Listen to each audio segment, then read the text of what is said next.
Hello everyone, welcome to lecture 5 of Mathematical Modeling and Simulation. So let's begin. So in this lecture we are going to look at exponential growth model, which is an important class of population growth model. So before we start, let's have a recap of what we have done in previous lecture.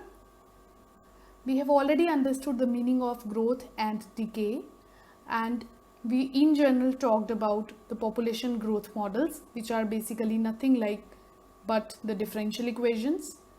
Then we introduced linear model, and we also discussed about the generalizations of the linear model.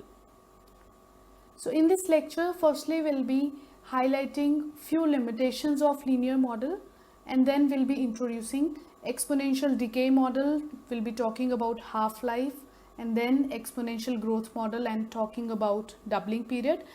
And both of these, if I call, say this one will be model 4 and this one will be model 5, then I'll be also giving you a generalization of model 4 and model 5. In our previous lecture, we have already talked about what is the meaning of the generalization of a particular model. Okay, so let's begin. So firstly, let's discuss what are the limitations of linear model.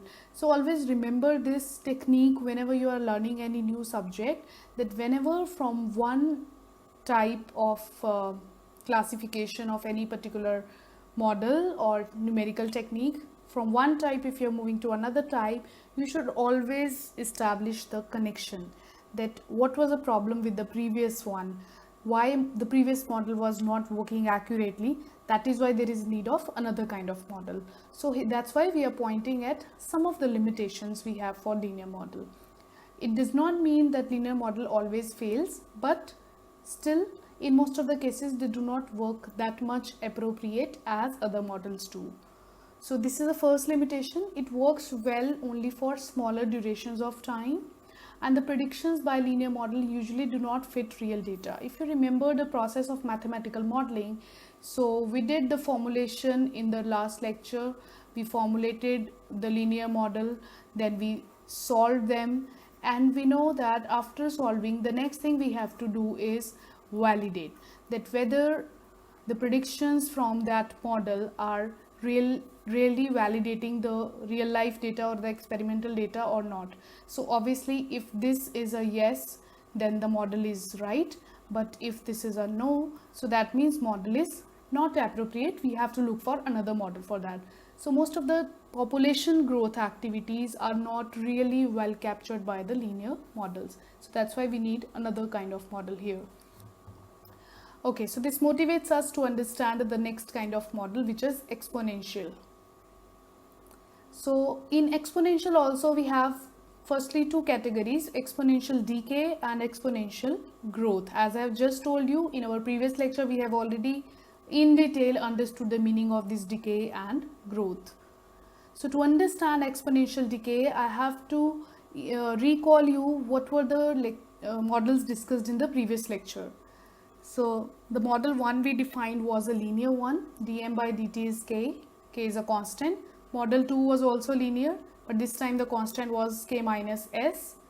And in model 3 we had a small change, k minus rm. Here our spending of money was proportional to the amount of money we had, and all of these model had some initial condition with them, mt naught is m naught. And if particularly if you solve model 3, then this was the solution which you were getting. So why specifically here I am focusing on only the solution of model 3, because my next model is going to be a particular case of model 3. So if you remember, while explaining you the solution of model 3 in the last lecture, what we did, I told you that this factor is the decay factor, because r is positive, and as t increases, as time increases, this factor decreases, because e raised to power minus rt becomes smaller and smaller with increasing value of t.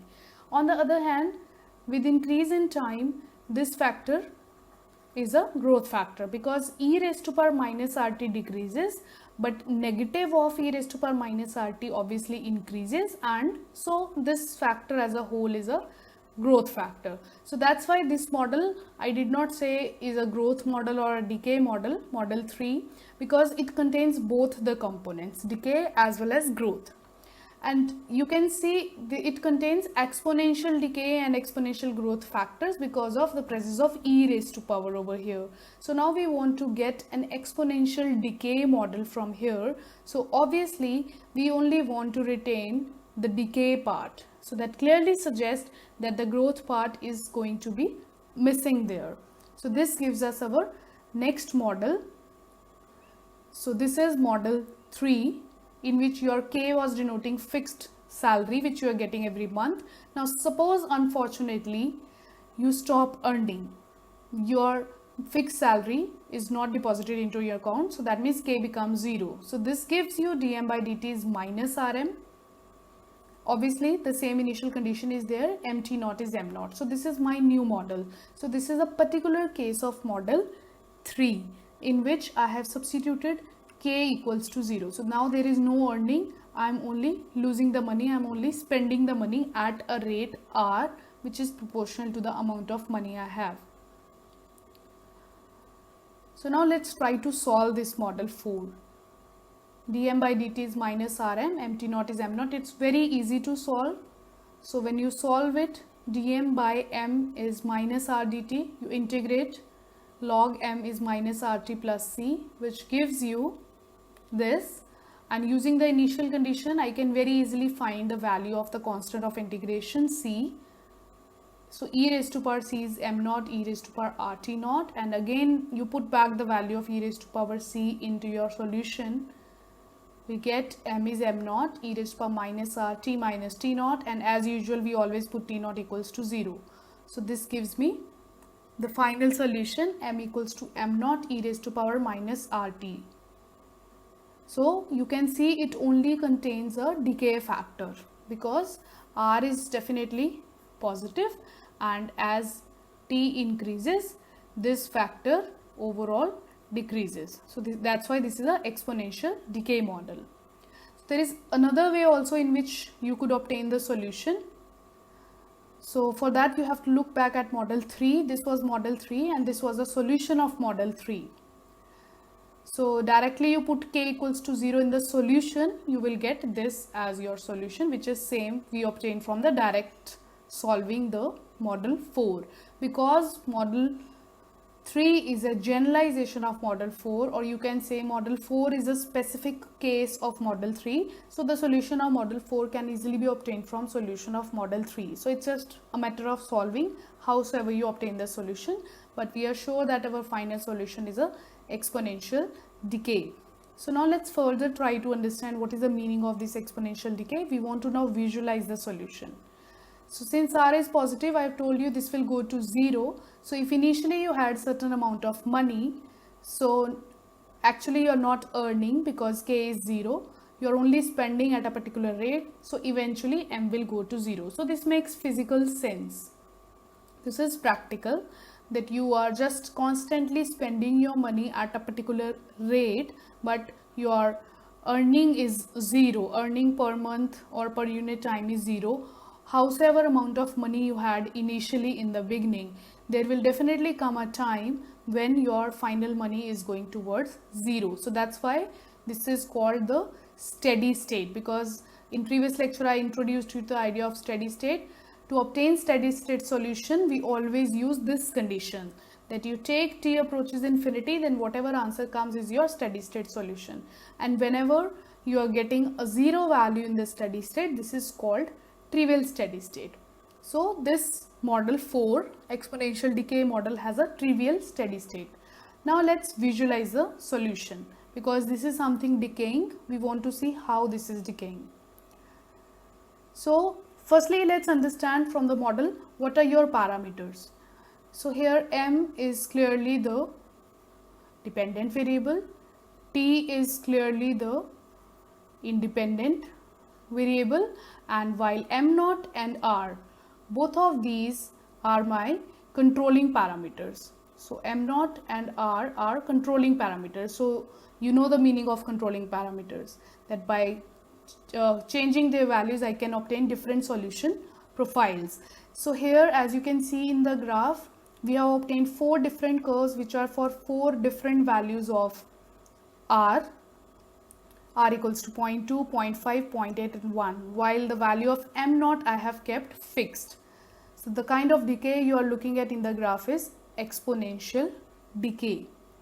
So all values are definitely decaying to 0, as this is clear from the steady state that there will definitely come a time when your money will become 0. So you can see all the graphs decaying towards the value 0 over here, but some curves are decaying fast while some curves are decaying slow. As you can see, this blue one is the slowest one. This is taking, suppose this time is days for example, so this is taking roughly 29 or 30 days to decay to 0, while this red curve is taking roughly 11 to 12 days to fall the value to 0. The yellow curve is taking 6 to 7 days, and the purple one is taking again 5.5 or 6 days. So why this is happening, you can see by looking at the value of r.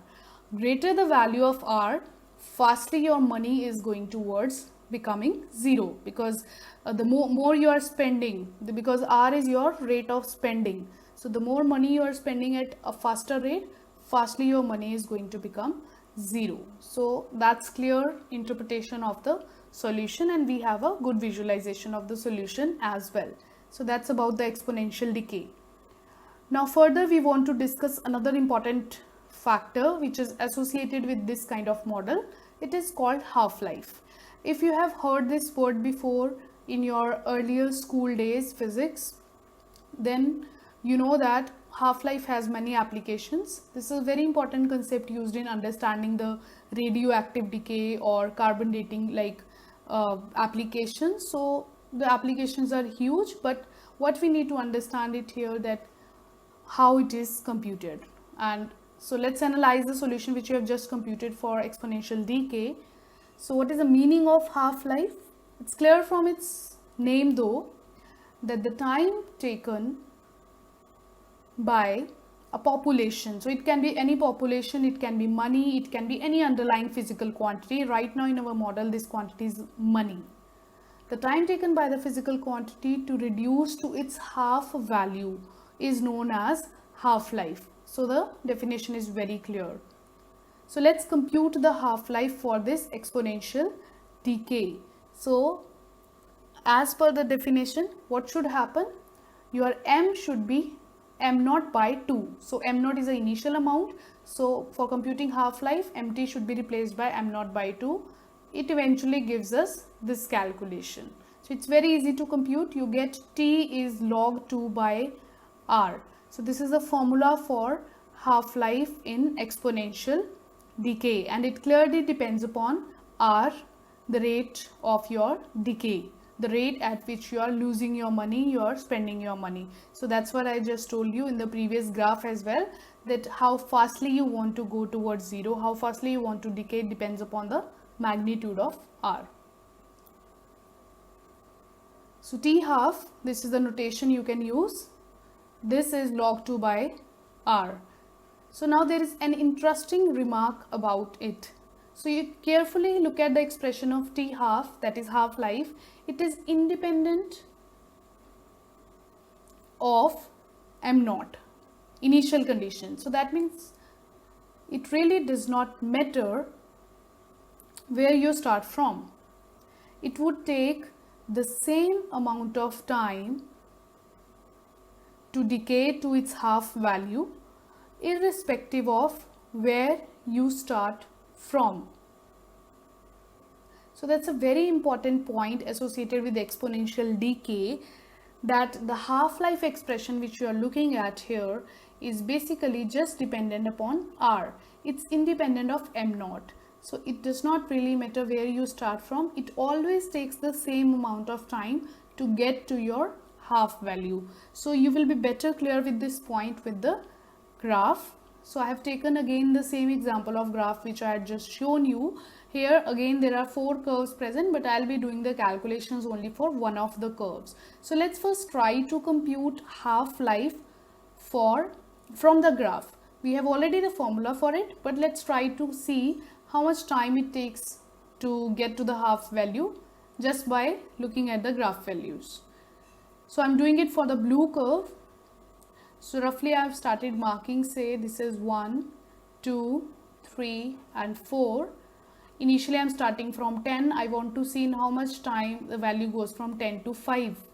So at 5 I want to know the coordinates of this point. So marking it over here, I get to see this value is nearly 3.5. Since I have not drawn up to scale, so this may not be obviously very accurately noted down, but because here I just want to give you an idea that how we can verify the half-life concept from graph as well. So for that we need not be doing it very accurately, but still you have a very fair idea of doing so.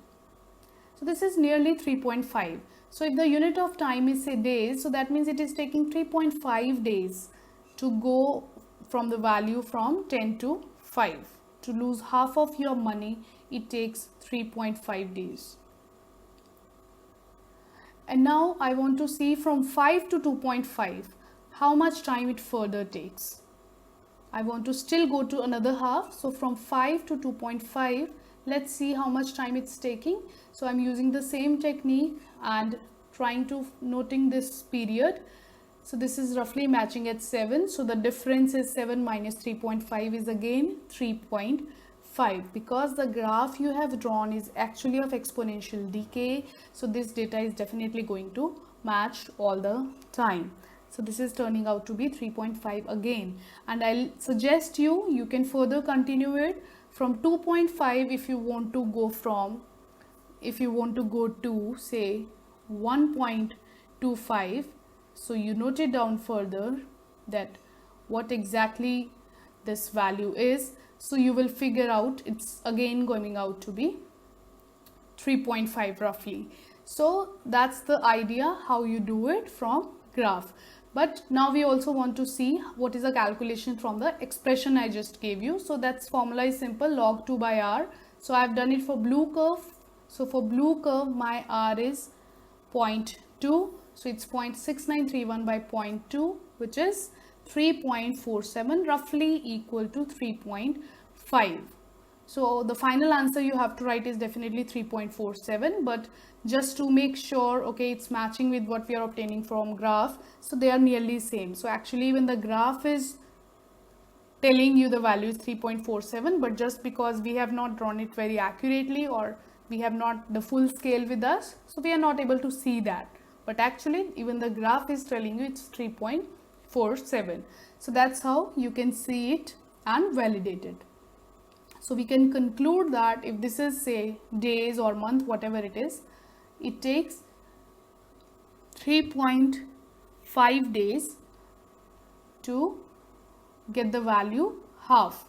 So wherever you start from, the point I wanted to convey here is whether you go from 10 to 5 or you go from 5 to 2.5, or even if you go from 2.5 to 1.25, and even further you can go. So every time the time taken will be 3.5 days. So it's independent of wherever you start from in the graph or in the lifespan. It always takes same amount of time to go towards half value. So that's the idea. Then another important factor or definition you can say is associated with exponential decay. This is expected lifespan. So let me first give you the definition of expected lifespan or just the formula of it. So if a probability of a population means an individual in a population, to die or to decay is say d per time unit, then lifespan is 1 by d units of time.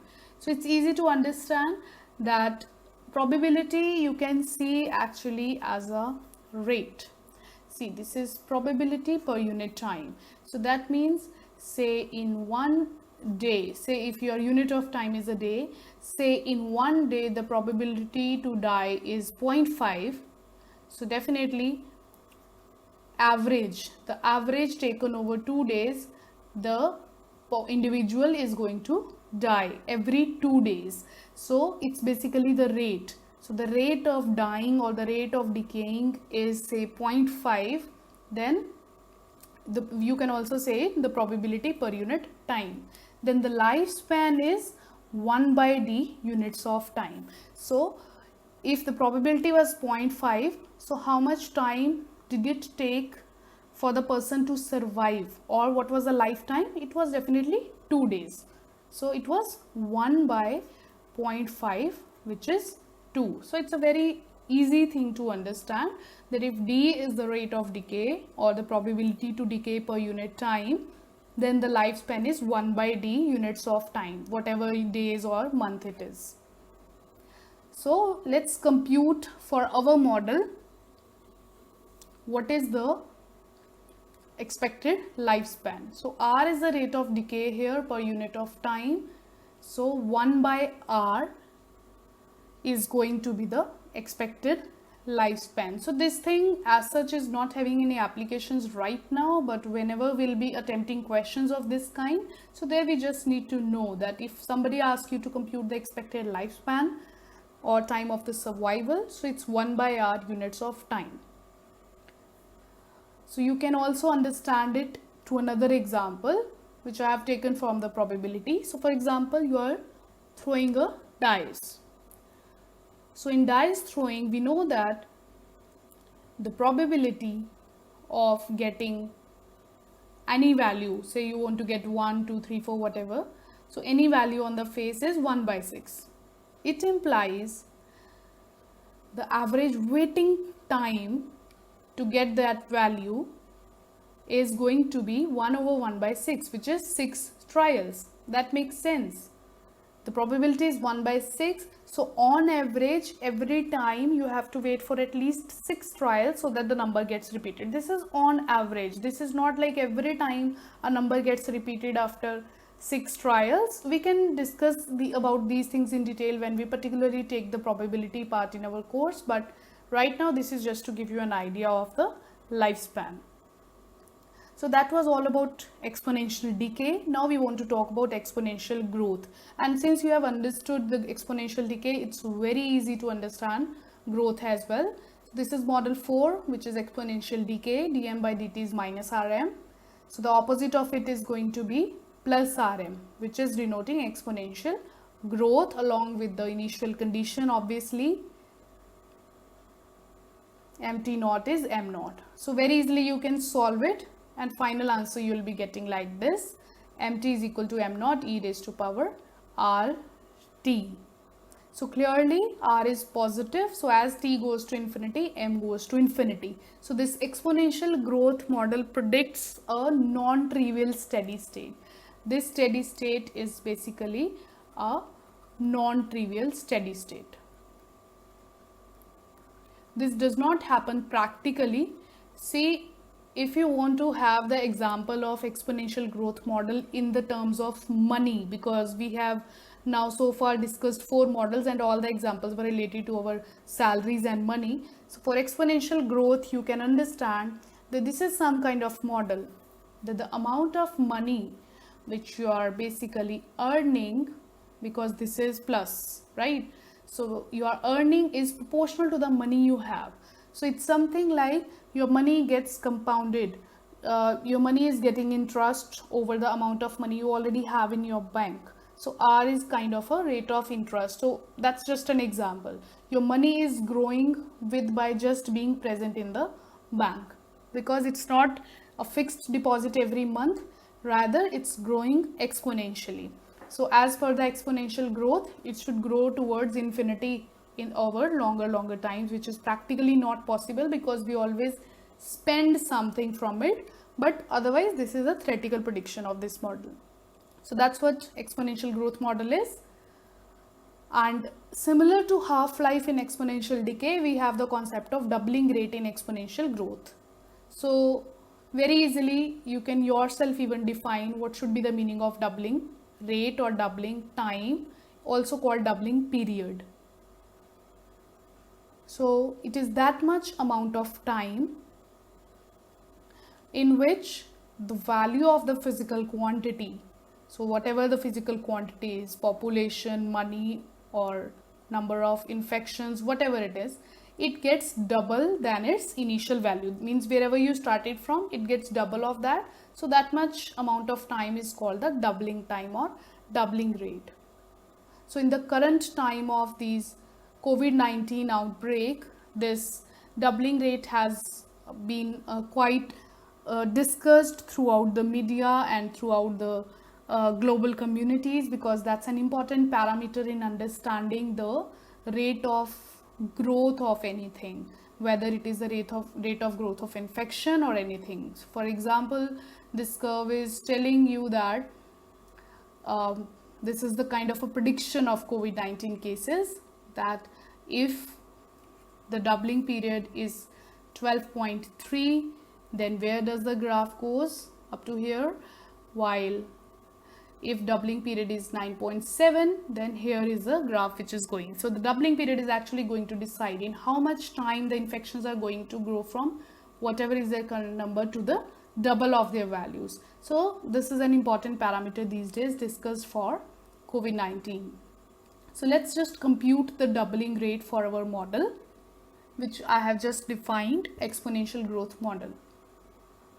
So the computation is exactly similar to what we have done for half-life. So that's the solution. Mt is m naught e raised to power rt. So m should be 2 times m naught, because double means 2 times of the initial value. M naught gets cancelled and we get t is log 2 by r. And if you wonder, this is the same expression we got for the half-life. The only difference is in half-life, r was the rate of decay.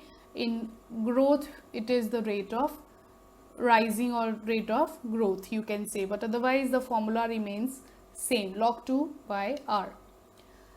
So here I have drawn few curves for initially m naught equals to 10. So basically it's the same model. I have taken exponential growth, m naught, this is a solution which I have plotted. M naught I have taken as 10, and we have seen the exponential growth for 3 different values of r, 0.05, 0.1 and 0.12. Now here I'll be showing you how to look at the doubling rate just by looking at the graph. It's exactly on the similar lines as I just gave you the example of computing half-life by looking at the graph. So let's compute the doubling rate. So I'm doing it for the red curve, r equals to 0.1. So r equals to 0.1, if you compute it theoretically, you get it 7 days roughly, 6.93, which is roughly 7 days. Now let's do it from the graph. So let's first see how much time it takes to go from 50 to 100. So in 50, it is 16 days. The value is 100 at nearly 23 days. So if you see, the difference is nearly 23 minus 16, which is 7 days. So we can conclude, because you can see the theoretical value is matching with what we are seeing from the graph. So we can conclude that it takes nearly 7 days to double the money you have if you are growing exponentially with rate 0.1.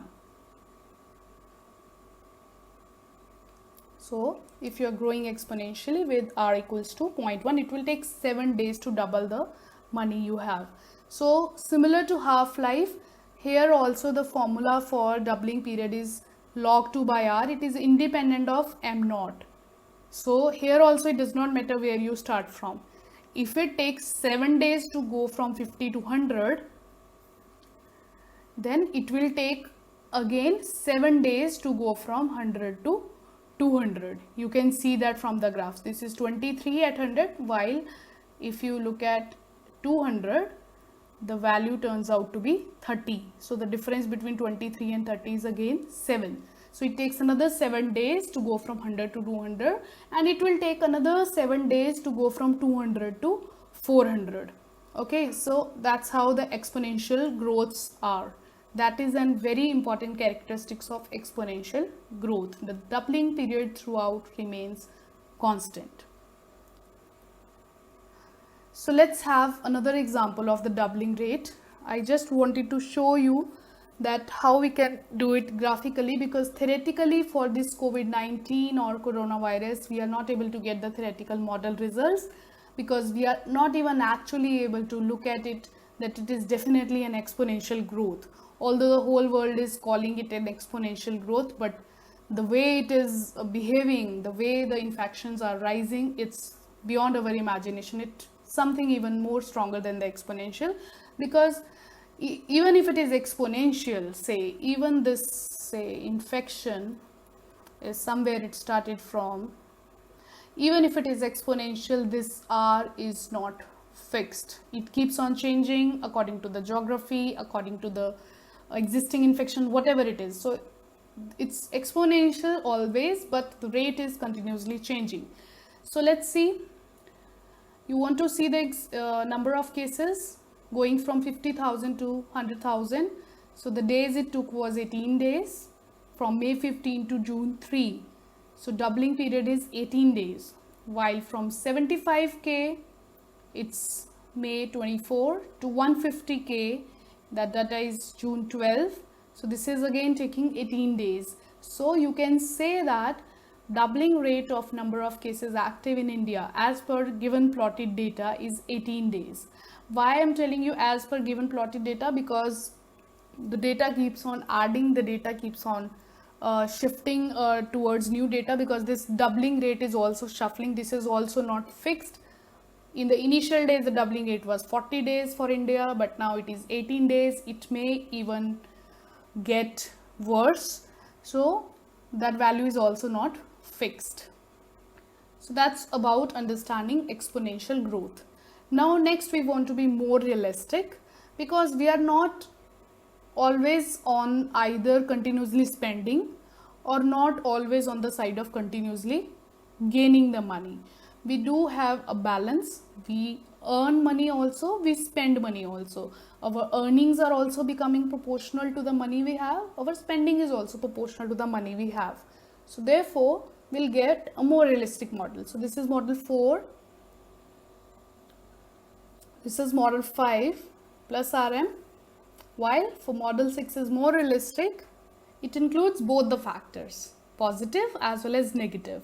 So B is birth, D is death. Because now specifically I'm moving towards population, so I've just changed the notation of M to P. Let's call this dP by dt is B minus dP along with the initial condition. P at T naught is P naught. It really does not matter whatever notation you use, but because this are population growth models and this birth and death makes more sense in population, so I just simply change the notation to B. Otherwise that's completely optional. You can retain with the notation of M as well. In case of money, the birth will signify the earnings, while death will signify the losses or your spendings. And you can say both of these are proportional to M. So this model 6 you can say is a generalization of both model 4 and model 5. If B becomes 0, see why it's a generalization. If B becomes 0, so your model 6 gives you model 4, and if D becomes 0, your model 6 gives you model 5. So you can say model 6 is a generalization of both the models. So it's very easy to solve this. On the similar lines you can solve dP by P is B minus D into dt, and log P is this plus constant of integration. Using the initial condition P at T naught is P naught, we can get the value of e raised to power c and substitute that back. We'll get this as final solution. Putting T naught 0 as we always do. So this is my final solution, and more specifically I can write it P is equal to P naught e raised to power kt, where k is B minus D. So this is exponential solution profile, because the model is still exponential, but right now I do not know whether it's a growth or decay, because if it will really depend upon the sign of k, because k is now difference of two positive numbers. See, B is also positive and D is also positive. So the difference can be positive as well as negative. So depending upon that, this will be either exponential growth or decay. So let's discuss the solution.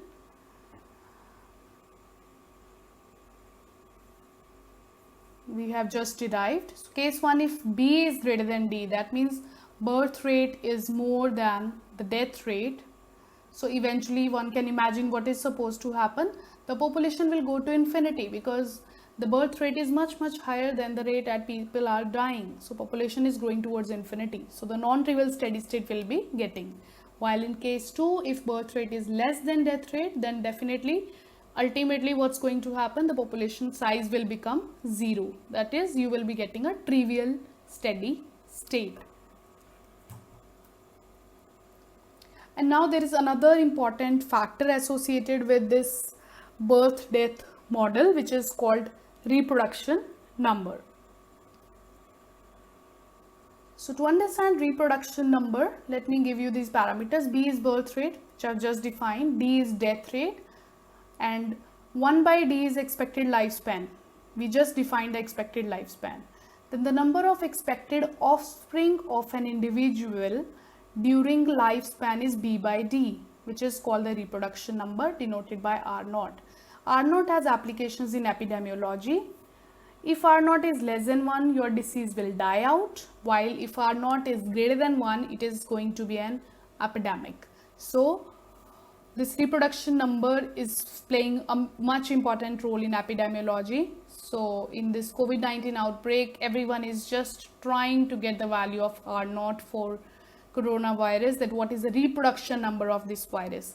That means one infected person can infect to how many other persons. So theoretically, there exactly not a particular value has been computed so far, because it varies.